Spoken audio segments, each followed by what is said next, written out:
with Brattleboro News and Planet Hank, and I am interviewing Russ Ingalls, who is running for the VTGOP State Party Chair.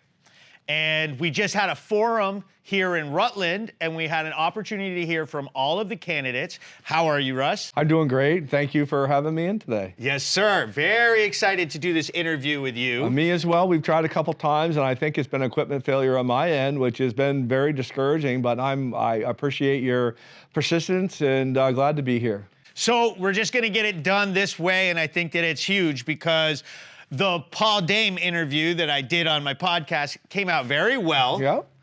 And so I thought it was only right to put something up equally as beneficial for your campaign. I hope I can hold up under the scrutiny. I think you'll do great. So my first question to you, Senator, you've thrown your hat in a ring to lead the Vermont Republican Party at what you call a pivotal moment for our state. Vermonters are grappling with skyrocketing property taxes, soaring energy costs, and growing concerns about affordability. Why is now the right time for you to step up and lead the VTGOP? Well, you know, we always wait for the pendulum to swing. The pendulum swung. The pendulum has finally gotten to the point to where it's close enough where we can grab hold of it. We had some historic gains last year, and I just didn't really see that, I didn't really feel that the Vermont GOP was doing all that it could do to capitalize on the gains that we had. And I had kind of slipped up a little bit and said that I might be interested in having a part. And to be fair, the phone started ringing in a serious way. And I didn't really know what I wanted to do, but everybody's like, Russ, you know, have you thought about being chair? Well, the first thing I did was check with my wife. You know, we have some businesses and all that. And my wife was very supportive of that. And she said, you know, Russ, you know, we'll take care of the businesses at home. We'll hire people as we can. She says, and I really wish you would do it. I really wish that you would go and do it. It is at a pivotal moment. We can all feel it. The public knows it. And she said, just do me one favor. And I said, yes, Deb, what's that? And she said, just win. So, yeah, so I just think it's really important time to get out there and bring some energy into it. We have a lot of donors who have sat out on the sidelines of this, you know, donors of the governor, but they haven't really felt like they wanted to give much money to the party. And those people are calling us now. They're excited. They want to get involved again. And I think that if we just breathe some energy into this and work really hard on that we're going to have a pretty good success. Great. And so at this forum that we just had in Rutland, I thought the most entertaining part and the best part of the exchange between you and Paul Dame was when you said, you know, you said, hey, we're broke. And Paul said, we're not broke. And you said, Paul, we're broke. Well, you know, Paul wants to talk about, you know, the money that they have. They have $18,000. Well, by the time they're done paying for the November 8th, by the time they end up paying his salary, which is $5,500 a month, and then some of his other maintenance fees that he has, they're going to be broke. I mean, when you talk to the executive committee, they talk about, hey, you know, next month, if we don't have some money coming in, we're going to be in the negative. Just in comparison, my Orleans County GOP, we have $19,000 in the bank, and we're a lot smaller. We can do better. We must do better. You just don't run an organization like Vermont GOP with just $18,000 sitting in a bank and praying that somebody calls up and does a deposit. So if you do bring a bunch of more money into the party, how would you go about distributing that to county level? Well, I think that we have to be very careful about not being drunk on money, right? We have to make sure that we still do our homework, that the candidates that we have are doing all that we need them to do. You know, you have to do it like running a successful business. I've run successful businesses. It's what I do. I buy companies that are distressed, and my wife and I go in there and we turn them around. And we do it by watching our dollars and making sure that we don't spend money foolishly. We always try to get a return of our investment. And I think that's what we really have to look at here. We have to look at these candidates and say, okay, are we going to get a return on that? We realize that not everybody's going to win, but they have to be able to bring something else to the table if they don't win. They have to bring more notice to what the GOP is all about.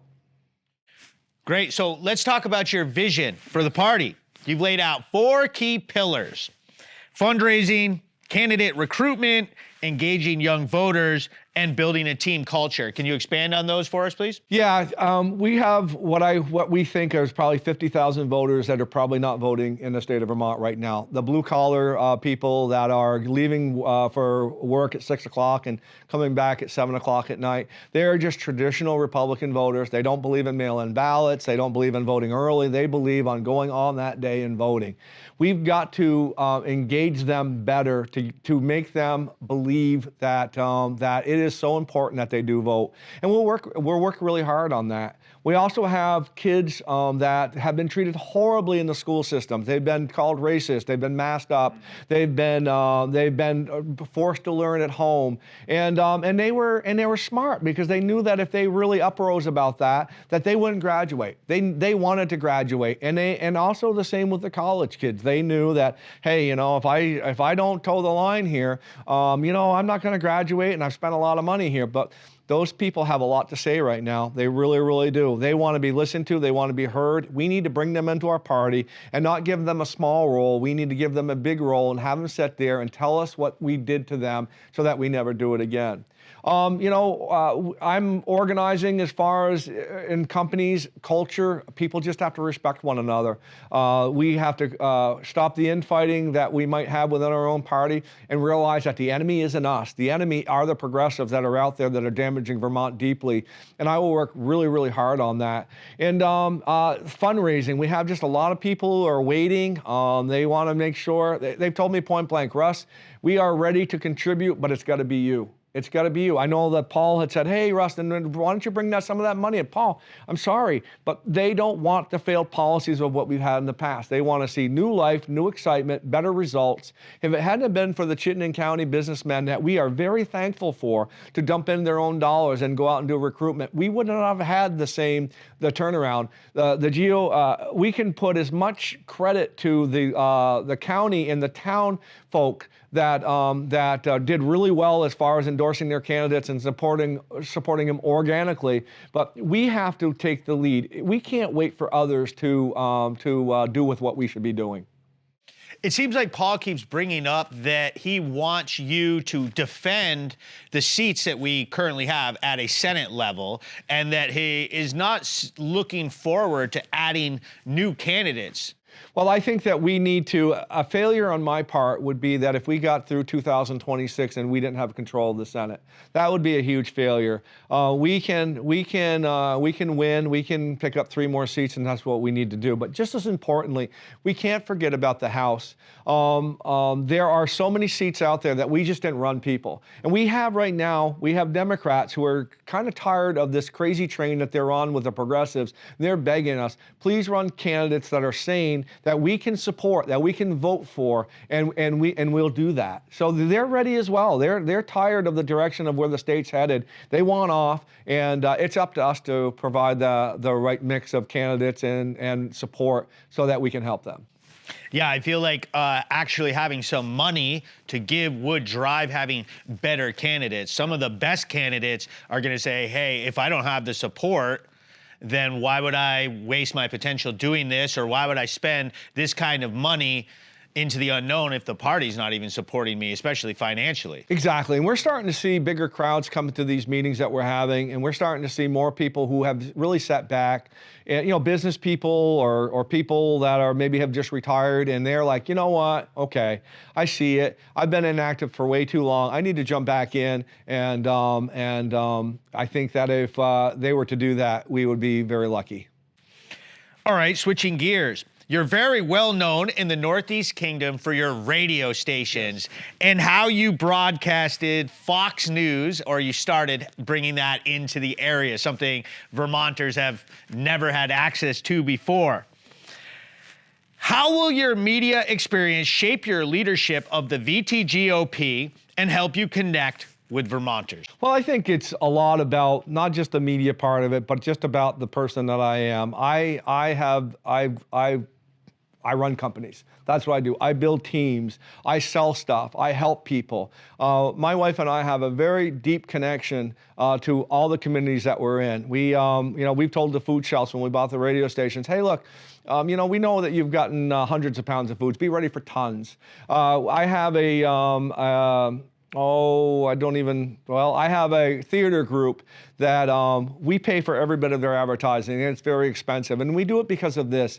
We do it because we realize that not every kid can kick a soccer ball. Not every kid can swing a bat. And there's this child out there that is shy but can sing or can act and can do all of that stuff. And we want to make sure that that child gets a chance to be their best self that they can be. And that's really as plain as can get. I had my accountant called me a while ago, and he said, Russ, we got a little bit of a problem. I said, oh boy, well, I don't like that. And he's like, no, it's not a terrible problem. And I said, well, what's the problem? He said, well, you're giving away more than what that you should. I said, say that a different way. He said that for what you're giving away, you don't get any more of a tax break. And I said, well, am I doing anything wrong? No. And he said, well, then okay, let's keep on doing with what we're doing.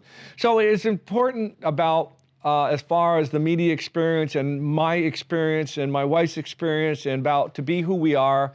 We do care about Vermont. We care about Vermont deeply. I have people all over the world that are friends of mine. I'm very fortunate to that. And they say, Russ, if you can make it in Northern Vermont, you can make it anywhere. And I was like, yeah, I know that. I said, but can I bring the people? Can I bring the people with me? Because that's why I'm still here. I do believe in Vermont. I do believe that our best days are still ahead of us. And I think that as of right now, one of the questions you asked earlier, why do I want to be involved as much as I want to be? I think the time is now. So back to money. You've pledged, if you're elected as chairman, that you will not take a salary. I will not take a salary. Paul Dame, I think, is taking $62,000 or $65,000. That's 9 House candidates. Yeah. That's 9 House candidates just to get us to 0. So we have 9 House candidates that we don't have to worry about. We got those paid for. Now let's go find the other 40 that we need to run. And then we'll talk about the Senate part of it. It's funny. Everybody thinks because you're a business owner that you just make all this type of money. My paycheck consists of every once in a while, my wife puts $300 on top of my bureau next to my wallet. I don't take a paycheck. I have a credit card that puts diesel in my truck. And so, no, I'm fortunate enough, that I'm not a millionaire by any way, shape, or form, but we're very good with money, and we don't have a lot of debt.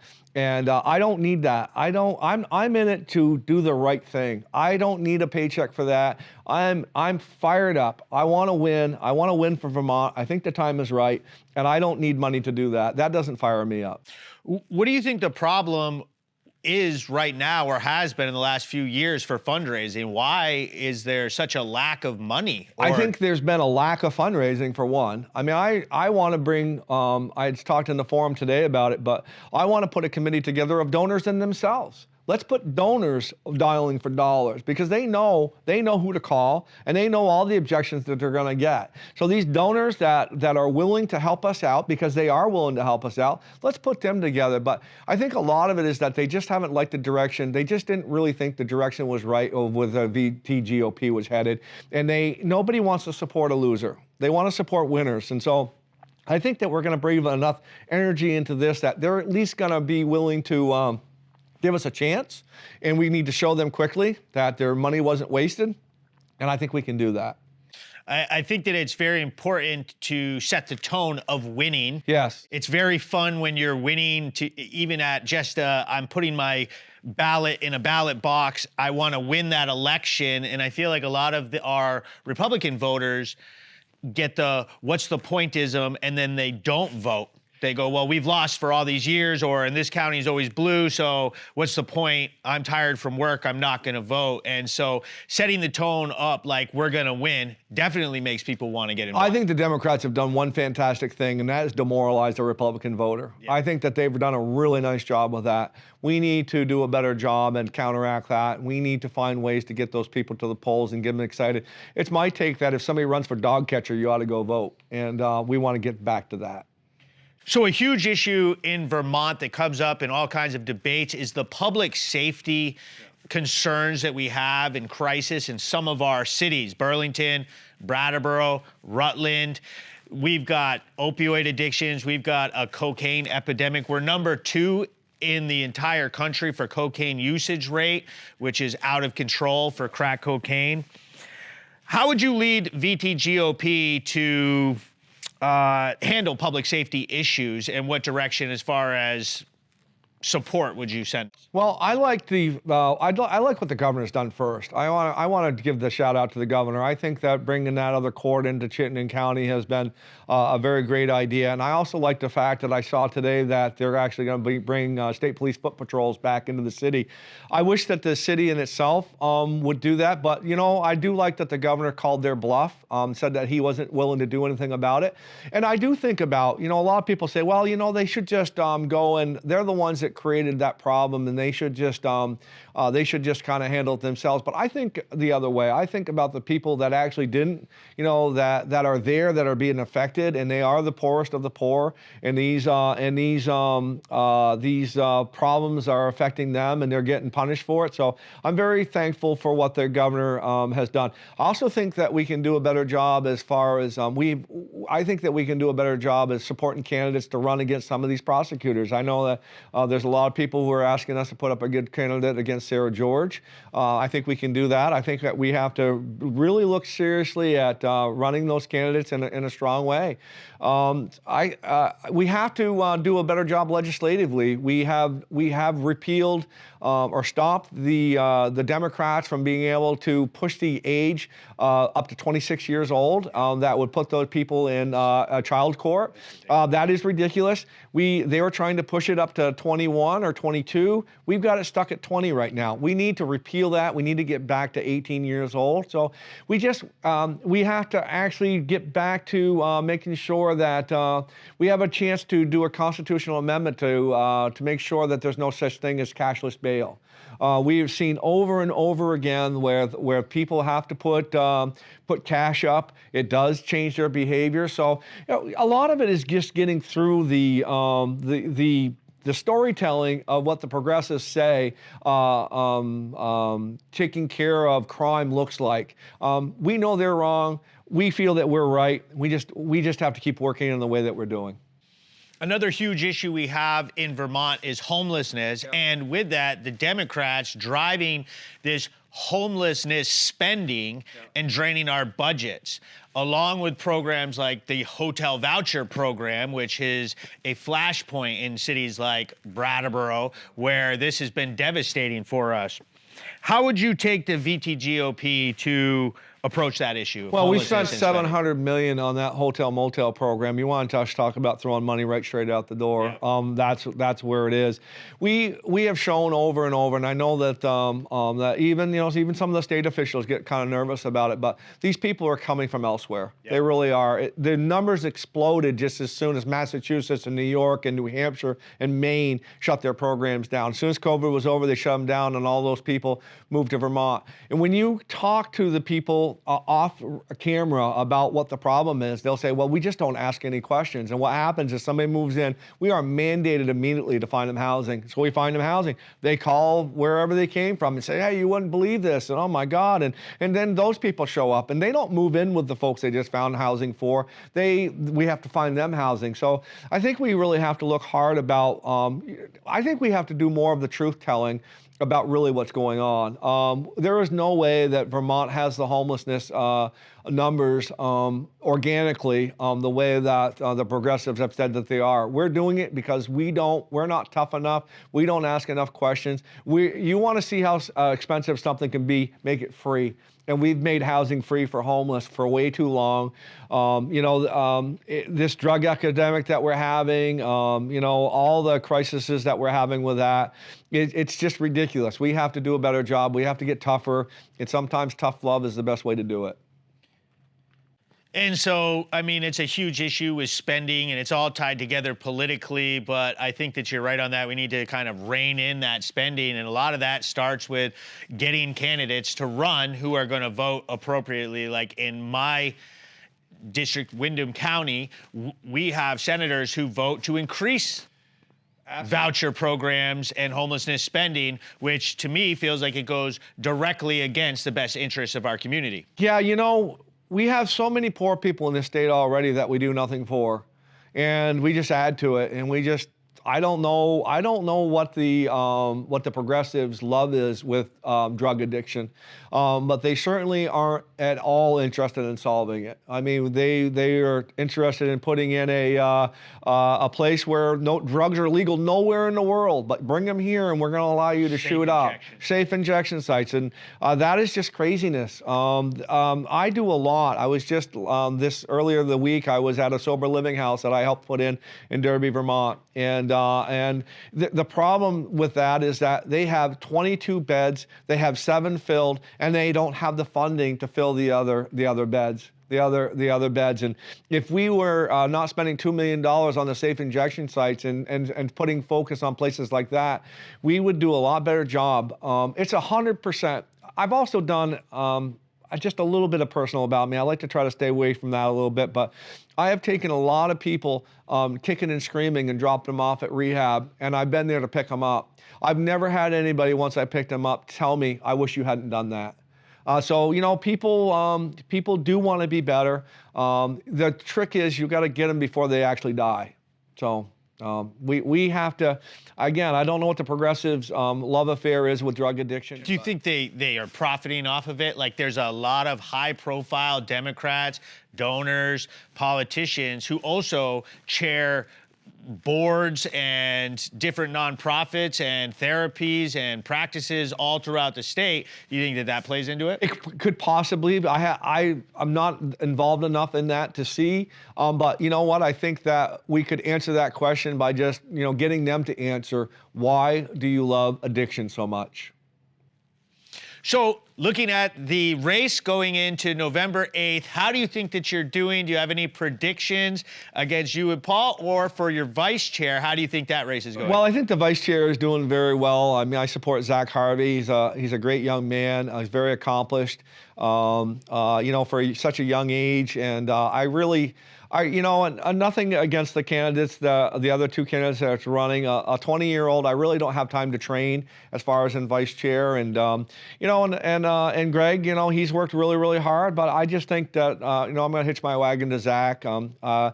I think that we're going to kind of define the way that a vice chair will be with Zach is that I'm not looking for him just to sit quietly. I'm looking to do specific things such as fundraising and sharing the vision and recruiting candidates. And Zach's going to be a very, very busy young man, you know, driving the policy decisions that we put forth as executive committee and myself. So I'm really, really anxious to get going with that.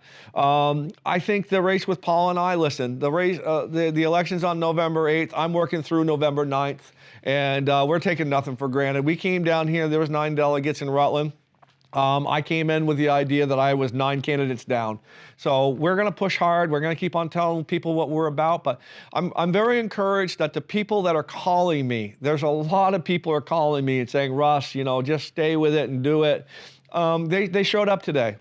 And they're in the rooms, and we were in Barrie earlier. That room was full of supporters. Today was full of supporters, and you know, I hope that when it's all said and done on November 8th, that we have success.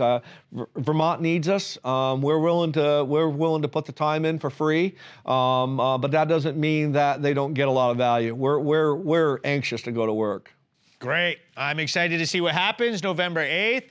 Russ Ingalls, Senator Russ Ingalls, running for VTGOP chair position November 8th.